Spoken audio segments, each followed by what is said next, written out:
Olá, paz do Senhor a todos, estamos aqui mais uma vez.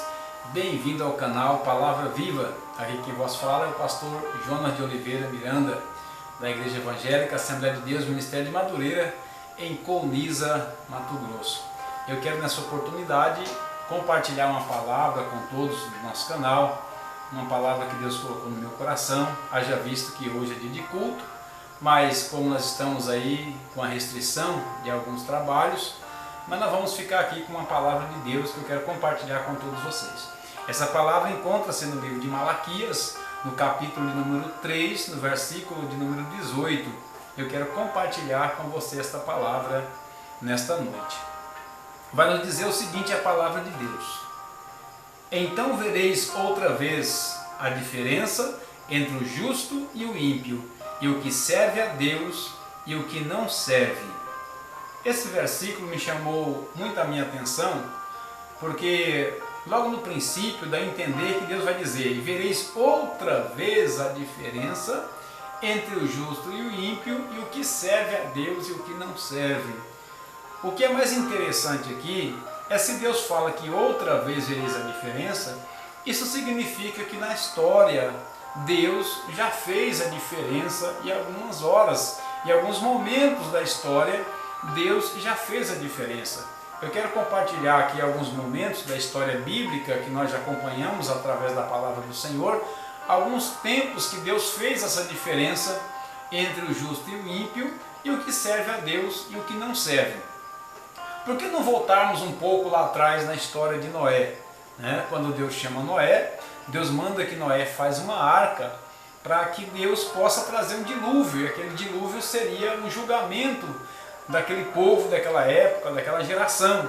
E quando nós observamos um texto bíblico aqui, que eu quero compartilhar com todos nesse momento, onde está em Gênesis, no capítulo de número 7, no versículo de número 7, que nós vamos ler, vai dizer o seguinte: entrou Noé e seus filhos, e sua mulher, e as mulheres de seus filhos, com ele na arca, por causa das águas do dilúvio.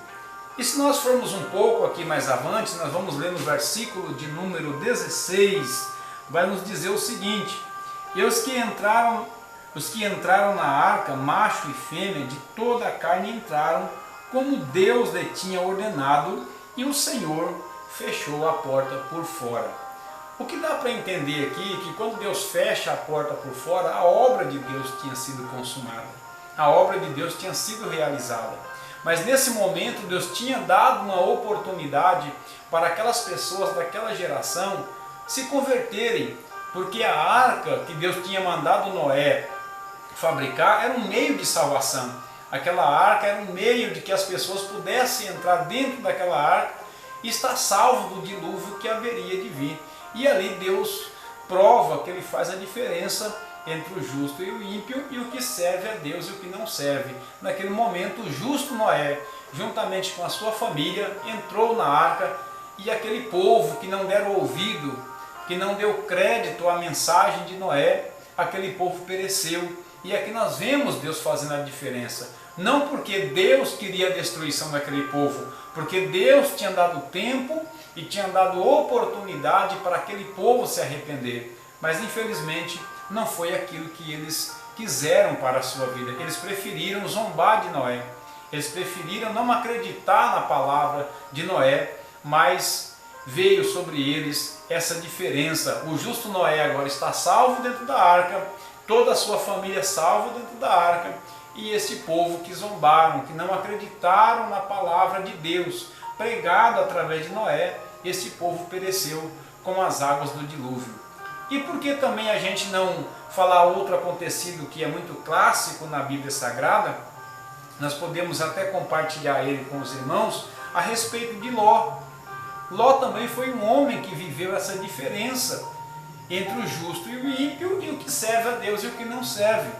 Quando o anjo do Senhor veio para destruir Sodoma e Gomorra, naqueles tempos muito antigos, o Senhor Deus queria poupar aquela cidade. Se você examinar o texto, você vai entender que aqueles anjos, eles passaram ali e pregaram para aquele povo se arrepender, porque aquele povo disseram para aquele servo aquele servo Ló, ele disse o seguinte: olha, esses homens estiveram aqui, esses anjos estiveram aqui pregando, querendo ser juiz sobre nós, querendo fazer com que nós mudássemos a nossa situação.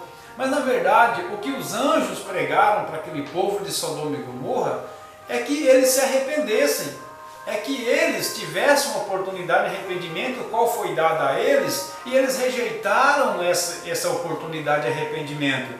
Porque na verdade, no fundo do coração de Deus, Deus não queria destruir aquela cidade, mas Deus queria que aquele povo se arrependesse. Mas porém, aquele povo preferiu a destruição da cidade, a destruição de toda aquela geração que morava naquela cidade, do que se arrepender e dar crédito à palavra que foi ministrada, que foi pregada.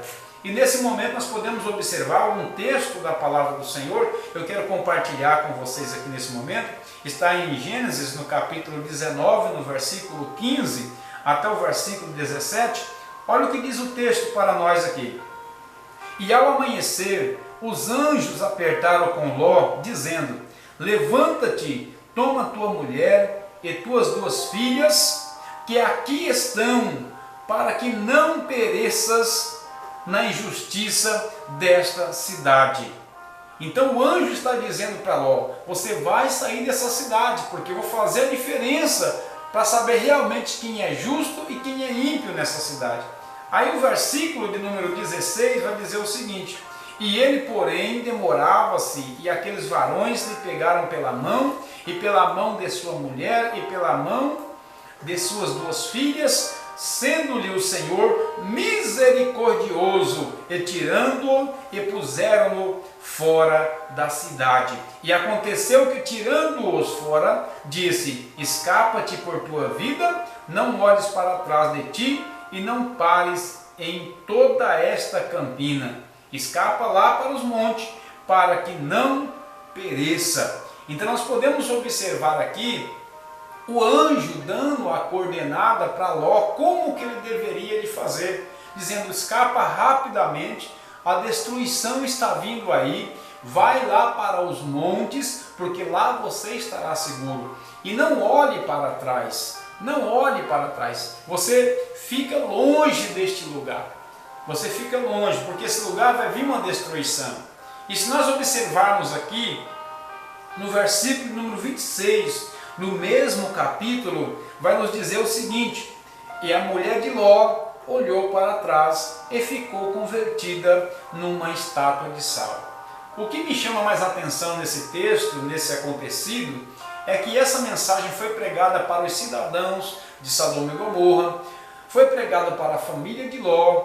A mulher de Ló aparentemente aceitou essa mensagem, e a mulher de Ló foi até uma altura com ele para fugir, para escapar da destruição, mas algo chamou a atenção dela. Ela estava deixando para trás as suas riquezas, porque Ló era um homem bem sucedido. Ela estava deixando para trás todos os seus pertences, e agora o seu coração ficou amarrado naquelas coisas. Deixa eu dizer uma coisa para vocês aqui: quantas pessoas estão caminhando para fugir da destruição, mas quando ele anda um certo ponto da estrada, o coração dele pede para ele voltar. O coração dele está amarrado nessas coisas aqui. E ele começa a observar tudo aquilo que ele está deixando para trás, porque o coração dele não está liberto dessas coisas. E essas coisas começam a o prender. Enquanto que Paulo vai nos dizer, escrevendo a sua carta a Timóteo, dizendo: olha, todo aquele que milita, ele não se embaraça com os negócios dessa vida, a fim de agradar aquele que o alistou para a guerra.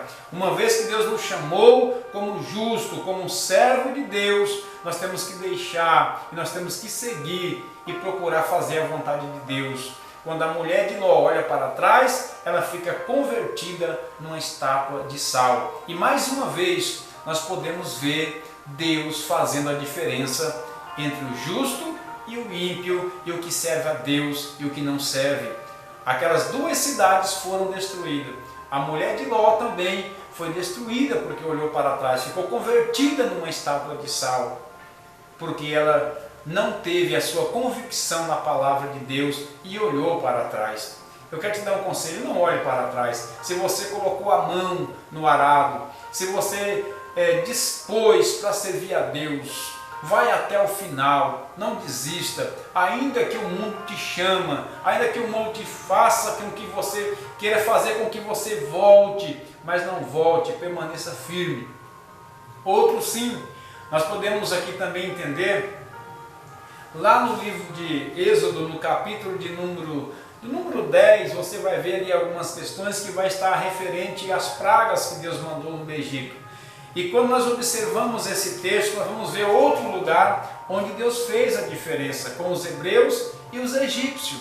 Se você ler um texto que está no livro de Êxodo, no capítulo de número 10, no versículo de número 22 e 23, vai nos dizer o seguinte, olha só. E Moisés estendeu a sua mão para o céu, e houve trevas espessas em toda a terra do Egito por 3 dias. Não viu um ao outro, e ninguém se levantou do seu lugar por 3 dias. Mas todos os filhos de Israel tinham luz em suas habitações. Isso aqui é muito maravilhoso, porque aquele que é servo de Deus, aquele que é justo e faz a vontade de Deus, as trevas não vai o acompanhar, as trevas não vai chegar na sua casa, as trevas não vai conseguir envolver ele, porque Deus traz luz para a sua casa, Deus traz luz para a sua habitação e ele vai conseguir habitar seguro.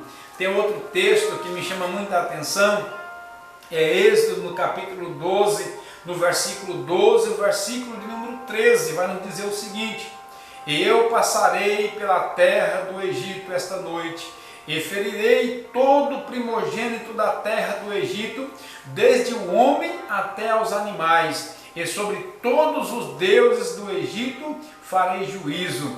Eu sou o Senhor. Versículo número 13 vai nos dizer o seguinte: E aquele sangue vos será por sinal nas casas em que estiverdes. Vendo eu sangue, passarei por cima de vós, e não haverá entre vós praga de mortandade, quando eu ferir a terra do Egito. O que Deus está dizendo? Deus está dizendo que uma grande peste, que uma grande mortandade viria sobre a terra do Egito, mas só que o povo de Israel estaria protegido, e Deus está dizendo: praga não vai chegar até vocês, quando eu ferir a terra do Egito, entre vocês não vai haver mortandade.